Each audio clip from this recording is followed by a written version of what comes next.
Yeah, there are so many reasons. The last speaker has shared some of them. The burden of infertility that women face. And that burden, we need to unpack that burden. In that burden, there is stigma.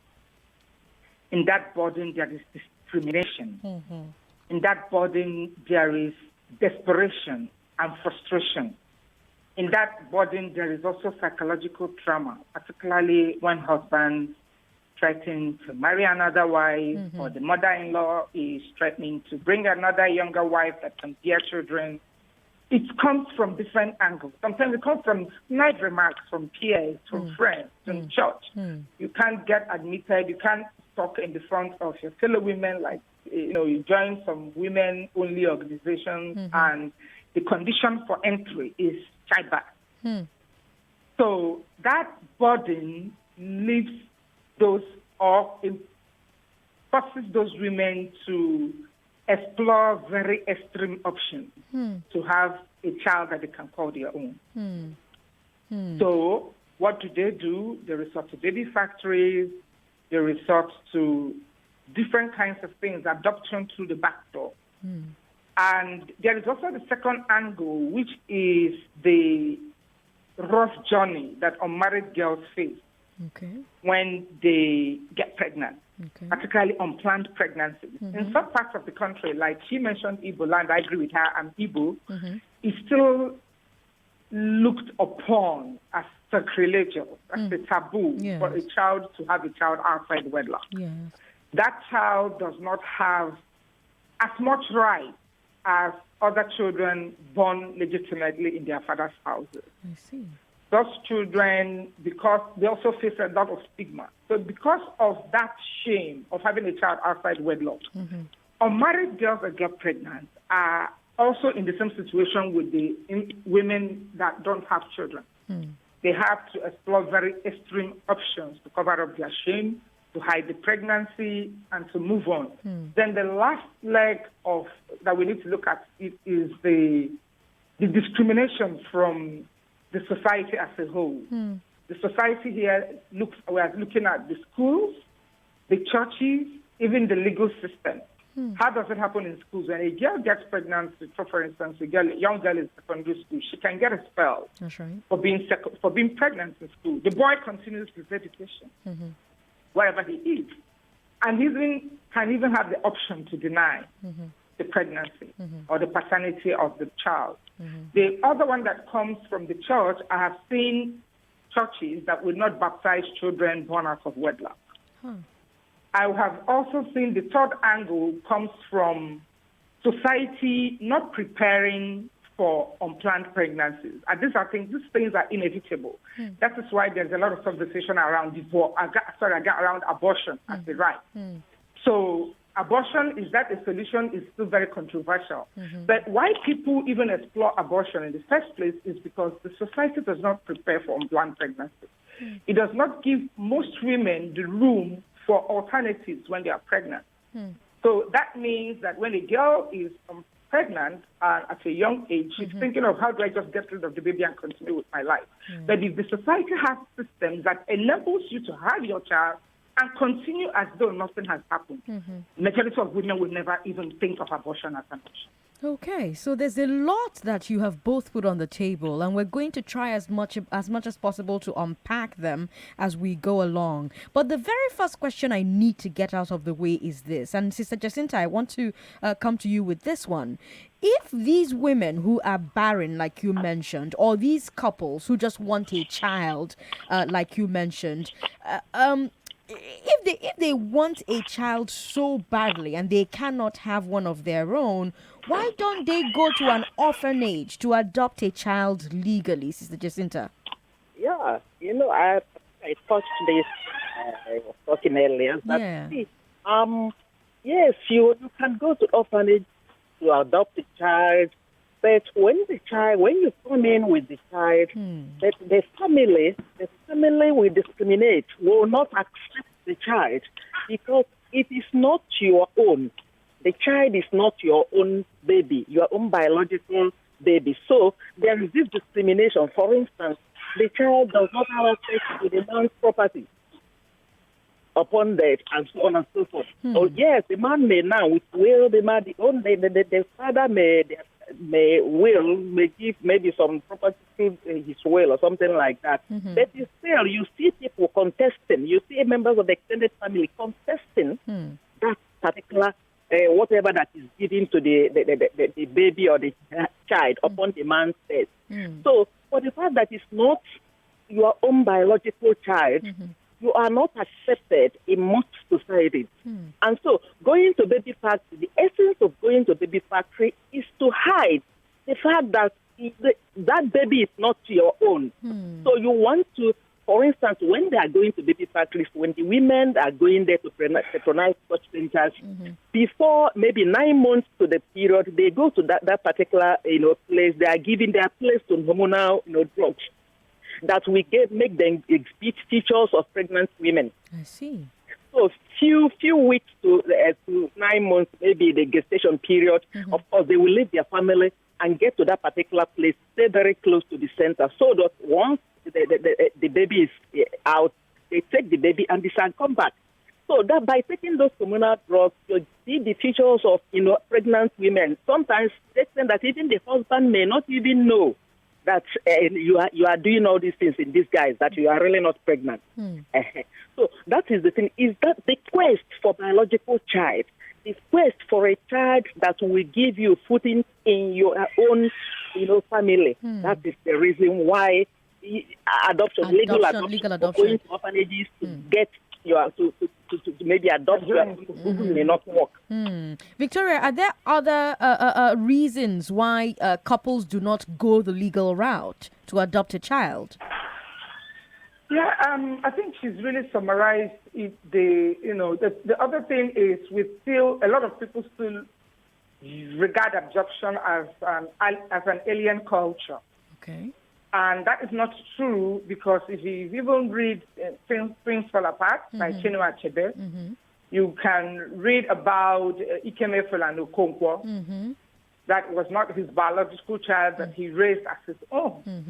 And so if you go to places like Okrika, for instance, it's not even a big conversation. Adoption is part of their culture. Yeah, there are some communities now, even in Igbo land, that adoption is increasingly becoming part of their culture.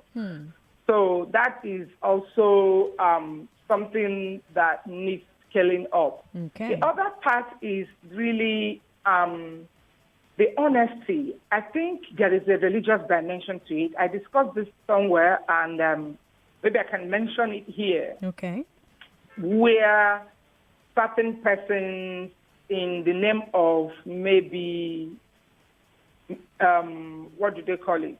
Miracles. Okay. Trying to make miracles happen, and they needed to give credit somebody for being responsible for prayer that resulted in the death of a child. Okay. So that hunger and thirst to announce that this is from me, and the pastor's prayer worked.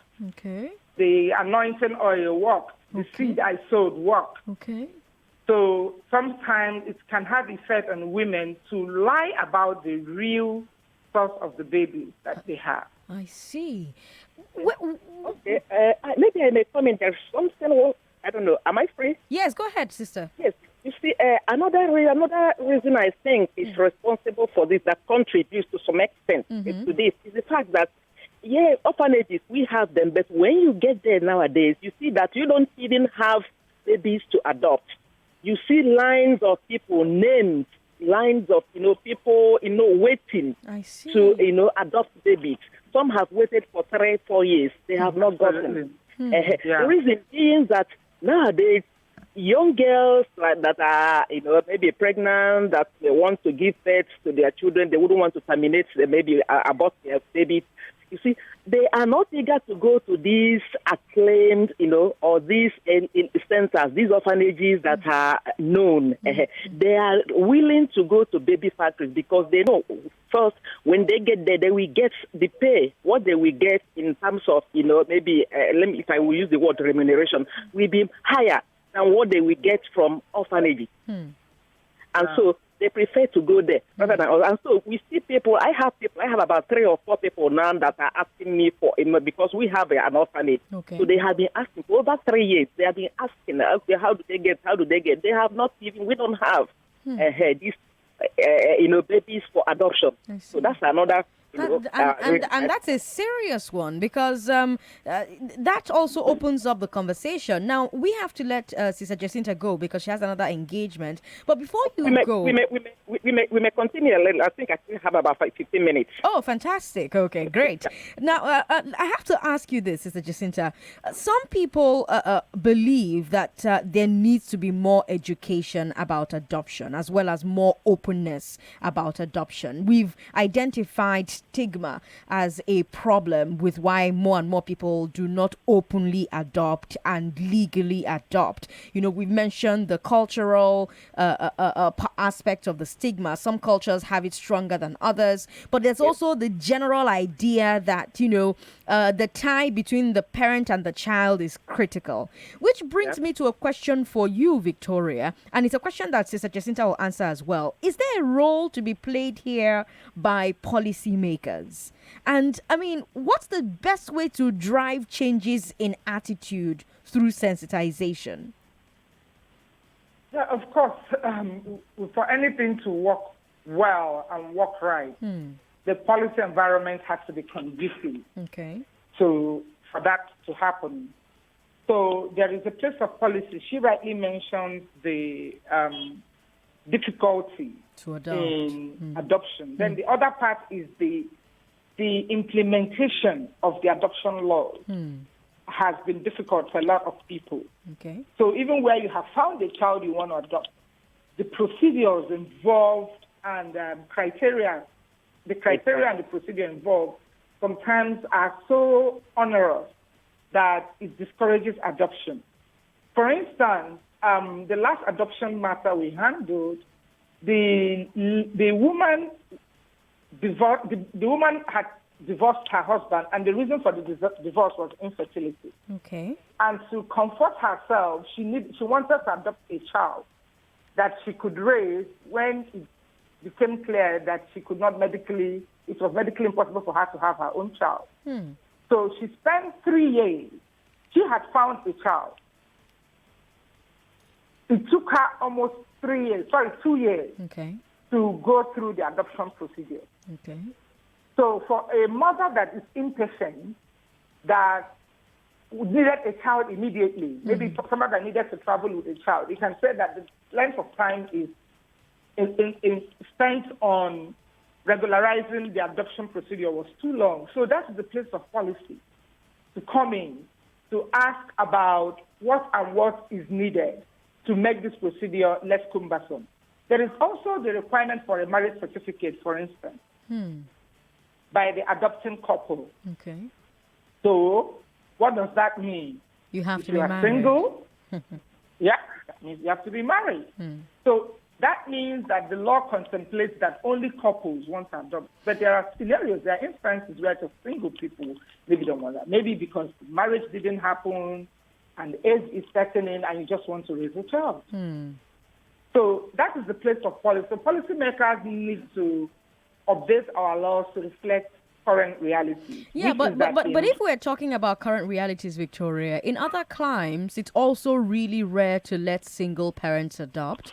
It's also really rare to have the adoption go as fast as you'd like, because you have social workers, welfare workers visiting all the time and putting you all of these processes to ensure that you will indeed be a fit parent for the child they're putting in your care. So, but you don't have these people going through the illegal means. Why is it that for us, the illegal option is an option?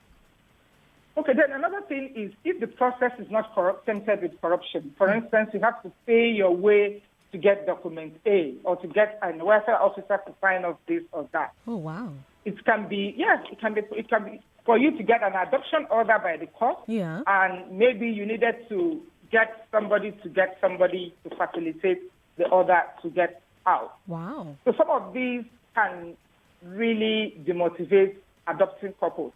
when we say making the process less cumbersome, I'm not sure the advocacy is to make the process like overnight. Okay. To walk in and stroll out with the child. Okay. No, it means that you can put systems in place that to be sure that those symptoms are not marked down by bottlenecks, by bureaucracy, Okay. and needless bureaucracy, and again, corruption. Okay. Okay. Let me come to Sister Jacinta. What do you think? Okay. I think she has said it all. But where I want to come in now is from the religious angle. Okay. You know, religious organizations like the Catholic Church, for example. Okay. You see, some of the rules or the policies that are made in the church equally contribute to the problem we are having today in vis-a-vis, baby fat rates and adoption and so on and so forth. You see, when the church or church members or church organizations, that's organizations within the church like the Catholic CW, Catholic Women Organization, is ready to ostracize the mother of a girl who is pregnant without, premarital, unplanned pregnancy. Yeah.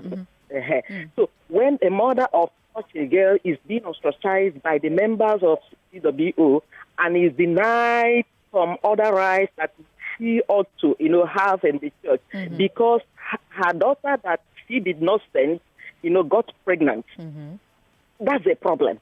You see, so what am I trying to say? You see, yes, there's no way you can curb, premarital sex and so on and so forth in such a way that it will no longer exist. Okay. It may not be possible.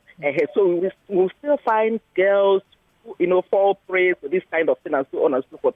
So what I'm trying to say is this, that the church itself, yes, I'm a member, but I am still advocating for it. Okay. And the church will find a way of, taking the parents of a girl with unwanted pregnancy, taking them completely out of the show. The girl is pregnant.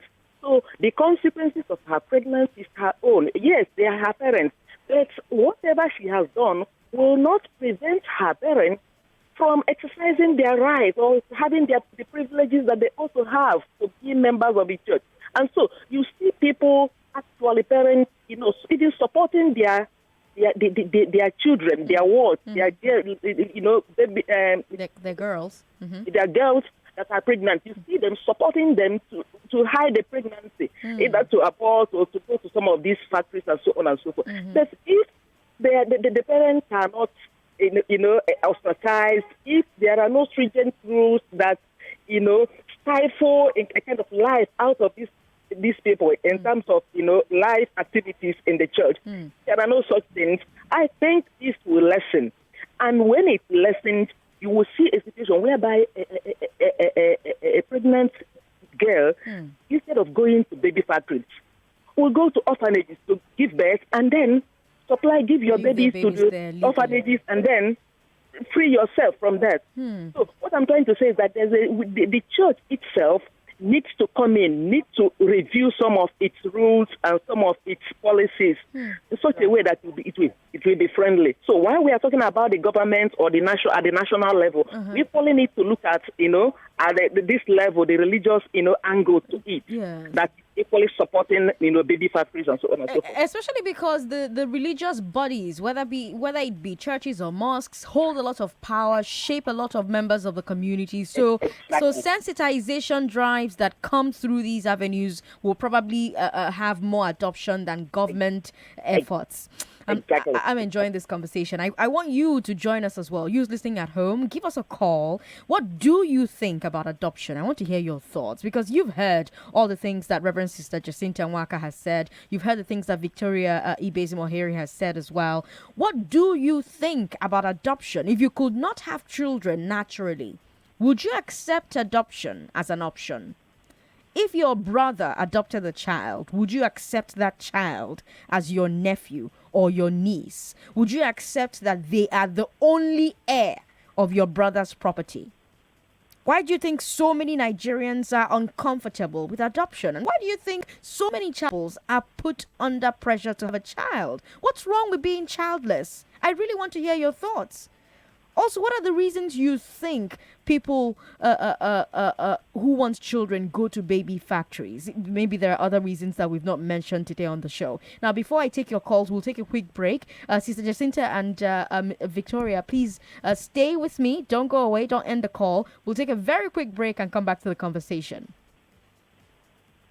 Okay. This is Hard Facts.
This is the Glass Ceiling on Hard Facts. Thank you, Lagos, for staying with us. I'm Sandra Ezekwesili, and we're having a fantastic conversation on the glass ceiling today about baby factories. Why are they still in business? What are the causes? It's a demand and it's a supply. So we're talking about the demand now.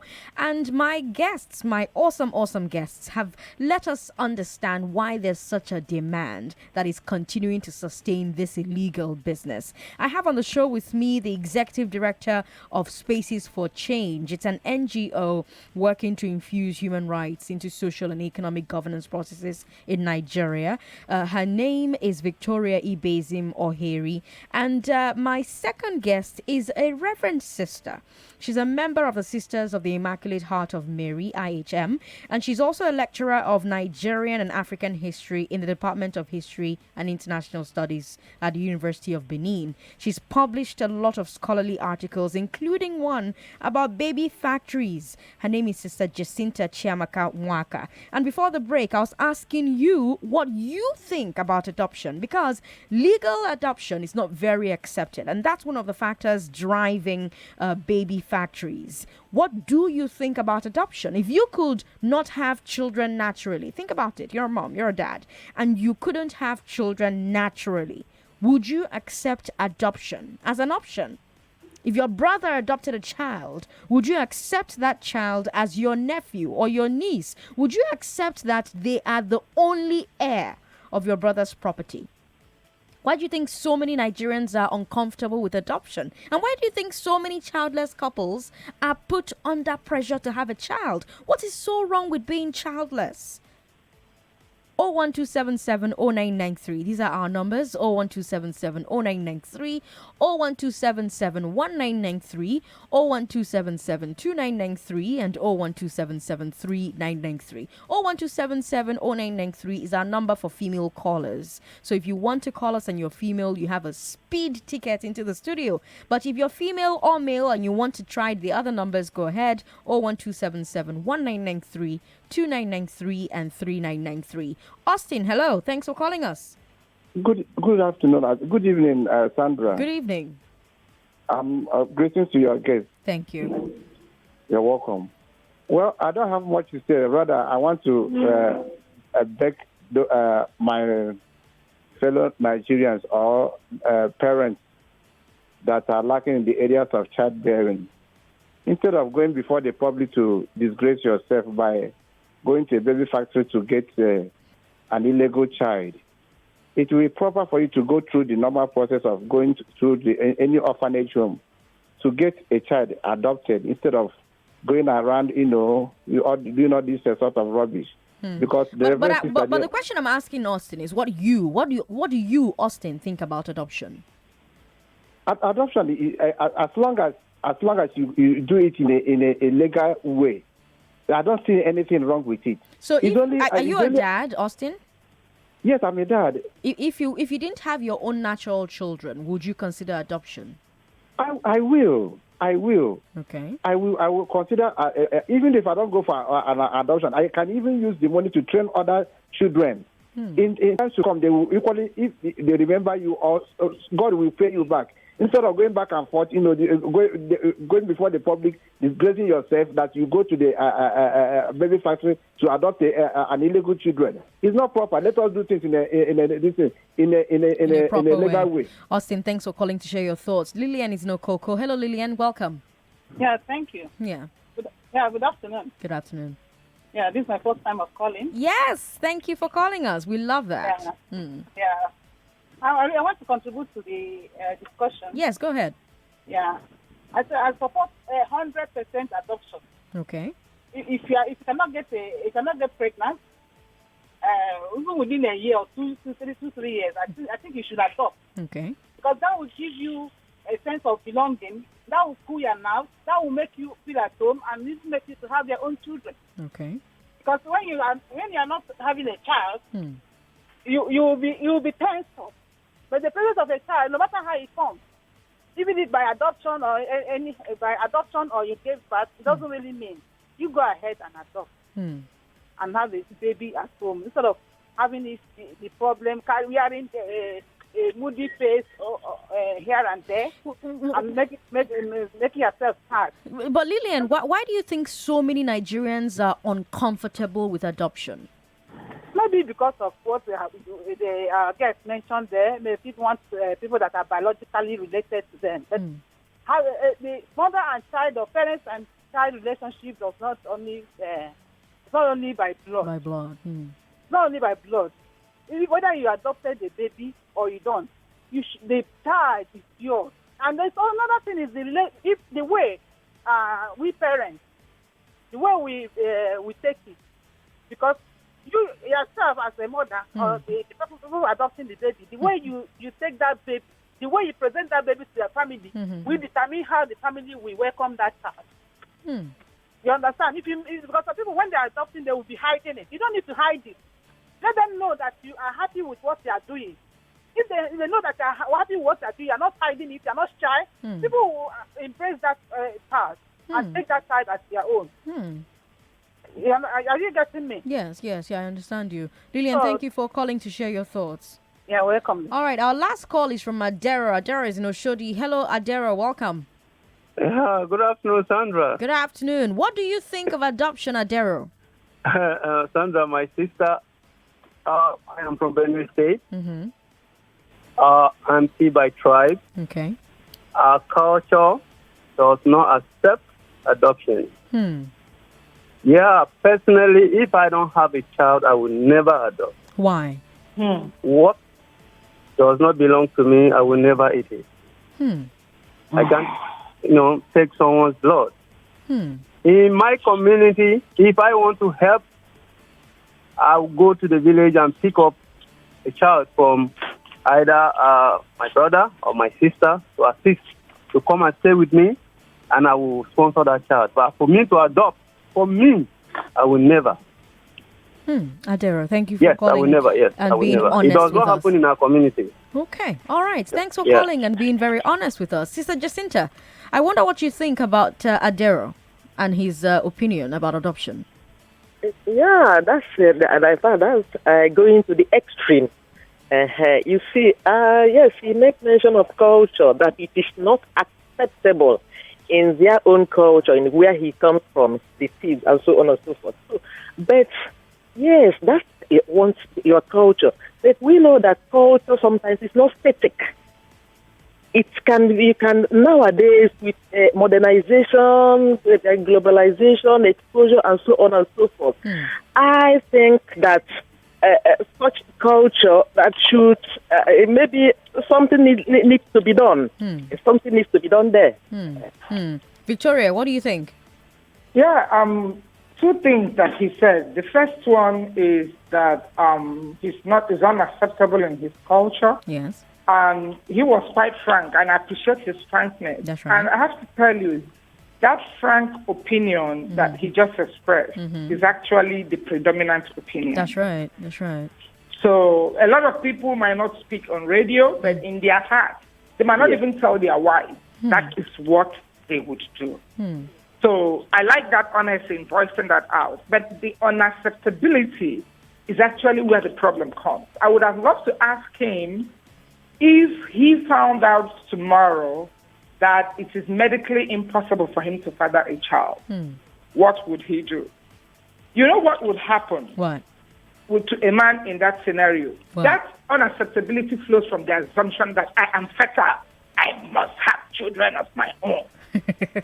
Okay. Yeah, but reality is different. So probably if you asked him that question, I don't know how he would have answered, but the answer would be for most people, the shock, the cultural shock that they can't actually have a child. Then to hide from that unacceptability of adoption, they have to go through the back door to have a child that they can probably present to the public as a biological child. Hence, the result to baby factory. So his belief is actually what effectuates the baby factory syndrome. Yes. In Nigeria. You agree with this, Sister Jacinta? Yes. In fact, that's what I wanted to say. That is baby factory, because when you have such rigid, position, it's not acceptable. So the next thing will be to look for a way of getting a child secretly without the people or your community knowing that this is not your biological child. That's what gives birth to baby factory. That's why baby factory is thriving today. In fact, if everybody is accepting adoption, legal adoption, and so on and so forth, there will be no baby factory. Go ahead. Yeah, it's simply because people are, taking, just like my sister said, that this is the position of many. In fact, about 70 to 80% of this is their position, but they wouldn't make it known to you. That yes, Aderan is being honest about the whole thing. The others will not make you know. We not let it in the open. They wouldn't want people to know that this is their position. But that's their position. And so I want us to talk a bit. So we've talked about demand, right? I want us to talk about supply. Whenever the police raids one of these baby factories, they find pregnant women being held there to give birth to the babies that are sold. And we know that these girls, some of them are people who get pregnant out of wedlock and just want to get rid of the baby without having an abortion. But we found out that some of these women are kidnapped victims or victims of child trafficking. Right? So you have this happening, and I want us to look at this human trafficking part of it before we talk about the other factors like runaways that we've talked about a bit earlier on. What do we know about how human trafficking works in Nigeria, Victoria? And how are these young girls and women captured? How are they kept captive? Yeah, I have heard about people held in those factories and impregnated against their will. From the legal perspective, I would say that that constitutes an inhuman and degrading treatment, which is constitutionally prohibited. Section 34 of our country provides that every individual is entitled to the respect and dignity of his or her person, and that no such person shall be subjected to either torture or to any inhuman or degrading treatment. So forcing a girl against her will to get pregnant for someone she does not know or love, and then hand over that baby to a third party. There are so many offenses implicated in just that one transaction. That's right.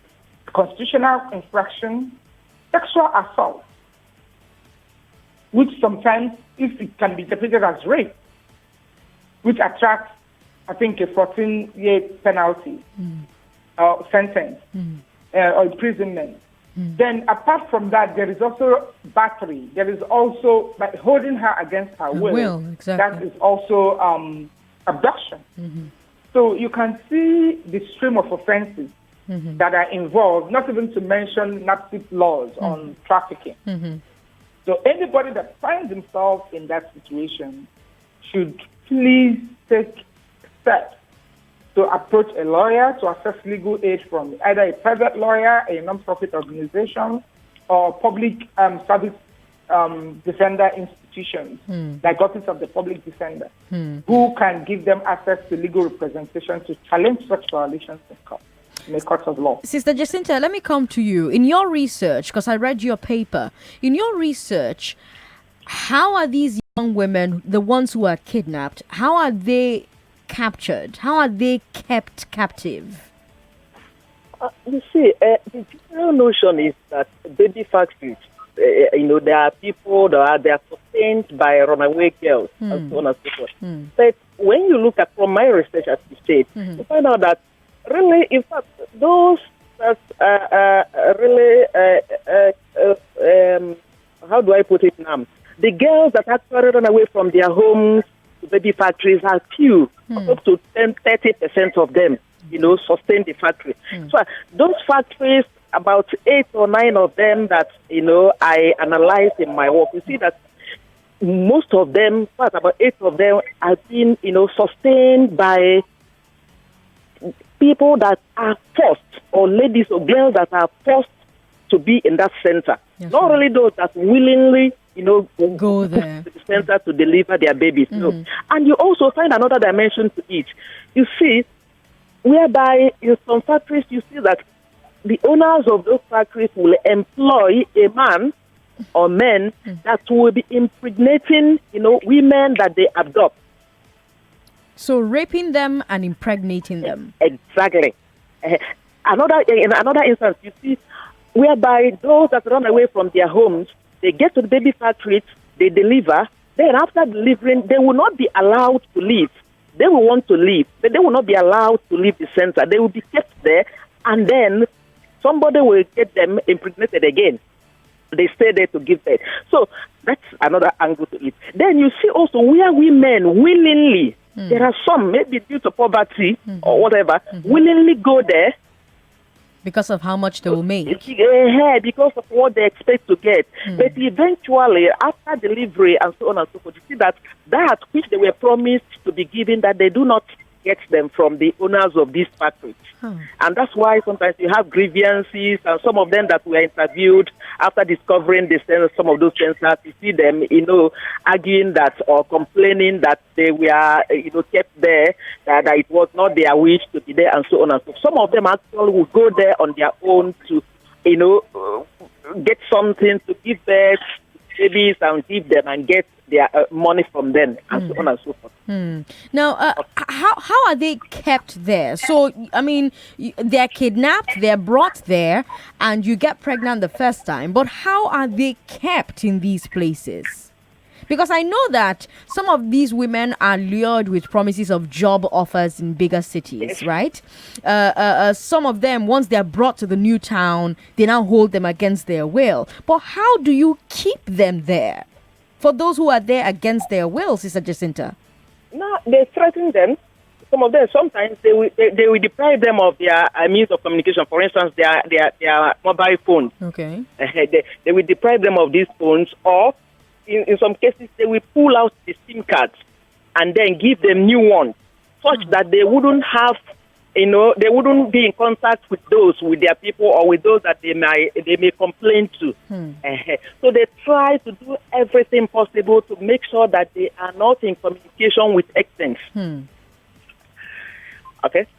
All right. So, Victoria, these factories are buildings where these young women are kept by the dozen. How are these places going unnoticed by the police and other government agencies? Yeah, I think that is the question. And it's a question of lapses in law enforcement. That's number one. Number two is deceit. Some of these buildings are managed as something different on the outside. Some rapes have happened in buildings where people didn't even understand. Some look like shelters. Okay.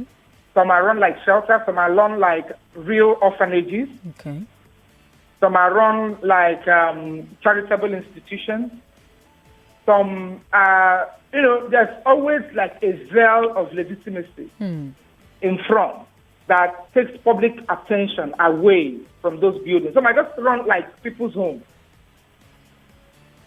So there is nothing that draws particular attention to somebody's house, except you notice movement, unusual movement in and out of that place. So I haven't actually a girl that have been held under that condition before. Okay. But from some of the reports I've read about trafficking in places like Edo State, then I wouldn't rule out things like hypnotism, oaths, rituals, and the aim of these traditional practices to instill fear in the person. So that you feel like once you speak up, something will happen to you. Something will happen to you, absolutely. All right. So, because I don't know why or what would make someone to be in a room that is not really like secured with iron bars and makes escape difficult. So there is something beyond the ordinary that keeps them, that holds them down in that environment. Okay. There is no baby factory that's been exposed that looks like a prison. A prison, exactly. Now let's bring the listener back into the conversation again. 01277 0993, 01277 1993, 01277 2993, and 01277 3993. What do you think about adoption? That's a question we're still asking. If you couldn't have children naturally, would you accept adoption as an option? If your brother adopted a child, would you accept that child as your nephew or your niece? If your brother dies, would you say this adopted child now you get my brother property? Is that something you're open to? We've got Ekene on the show. Let's talk to her now. Hello, Ekene. Thanks for calling us. Welcome, Ekene. Well, thank you for having me. Yes. Okay. Do you want me to go ahead? Yes, go ahead. You're live on the show. Go ahead. Okay. First, hi to Victoria. She's a friend of mine. Oh, okay. And I just really wanted to say, with the man who called and said it's not his own, I think we have a big role to play, especially the media. Okay. Promote an image of adoption. Hi, I can hear your voice. Okay, hi. Promote an image of adoption as something positive and noble. Okay. Because a lot of people, this sense of, even people who have their children biologically, don't have a sense of ownership. Just because you've given birth to a child doesn't mean that somehow there's a bond there or there's a natural affection for the child. So, when you're able to see adoption as something natural, something God ordained in a way, because you're creating a home for someone who isn't your biological child. So in a sense, you're even providing more love for that child than the average parent, because you're having to go beyond. And if that love is there, then that child is yours, in a sense. And that child, you can't tell an adopted child who is loved by a parent unconditionally that parent is not their child. Yeah. There's no way you tell that child that's parent. So ownership is really a matter of you developing an affection for that child and actually looking after that child appropriately. That's actually what I wanted to say. Okay, that's quite a lot. Thank you so much for calling to say that. Call us again. ST is in Ikorodu. ST, welcome. Yeah, good afternoon, Sandra Ezekwesili. Yes, good afternoon. Share your thoughts. Go ahead. Please, I'm a complete Yoruba man. Okay. And as a popular saying in Yoruba land, ẹni tó bímọ, ọmọ ló máa fún. Ẹni tí ò bímọ, ọmọ ló máa fún. Okay. If it is clear that I cannot have a baby of my own, I will adopt straight. Straight, because either you have a child, if you get old and die, people will bury you. If you don't have a child, you get old and die, people will still bury you. That's right. So why not have a baby by your side that you can share your relationship with? Either it's your own or it's extended. Doesn't matter. Ẹni tó bímọ, ọmọ ló máa sín. Ẹni tí ò bímọ, ọmọ ló máa sín. Thank you. If I don't have a child, I will adopt. I can even adopt 10 times. All right, ST. Thank you for calling, and thank you for teaching me some Yoruba on the show. Rafiad is in Ojo. Hello, Rafiad. You're the last person we'll talk to today. Welcome. Yeah, thank you. Good evening. Good evening. I just want to share a little bit of personal experience. I've been married for, say, about 4 years now. Yeah. Okay. 3 to 4 years. And we've not had a child yet. The best of that is coming. Hello? I never speak it now. Can you hear me? The line is breaking up. So you've been married for Can you hear me now? Yes, now we can hear you. You've been married for 4 years and you don't have a child Yes, yet. and the baby's not coming. Okay. And I remember asking my husband, are you open to adoption? He said, no, we never have it. Never have it. Oh, that's a call. That's a phone call I want to hear. Rafiad, call us next week, Wednesday, because we'll continue this conversation next week. Unfortunately, we're out of time, but I would really, really like to thank our guests on the show today. They've been very, very helpful. Reverend Sister Jacinta Waka, thank you so much for making out time to talk to us on Nigeria Info Lagos. Thank you very much. Okay. And Victoria Ibezimoheri as well. Thank you so much for talking to us on Nigeria Info Lagos. Thank you so much for having me. Yes, so Victoria is the executive director of Spaces for Change. They are an NGO working to infuse human rights into social and economic governance processes in Nigeria. And Sister Jacinta, whom you heard on the show with us, is a lecturer. She's a lecturer at the University of Benin, where she teaches history, Nigerian and African history, and international studies. She is a member of the Sisters of the Immaculate Heart of Mary, IHM. And she published scholarly articles on the baby factory phenomenon. And that's why we had her on the show, Sister Jacinta Chiamakanwaka. And thank you to you, my most important guest, for calling in, for sharing your honest opinions. We'll share some more of that next Wednesday. It's going to be just you and me, and I'll take your thoughts as we talk some more about baby factories and do our best to dismantle all of the ill-held notions about adoption as a people, as a society. I'm Sandra Ezekwesili. It's World Food Day, and in the next hour, we're going to have conversations with a farmer, with the food agency, and with you. So don't go away. Hard Facts will be right back.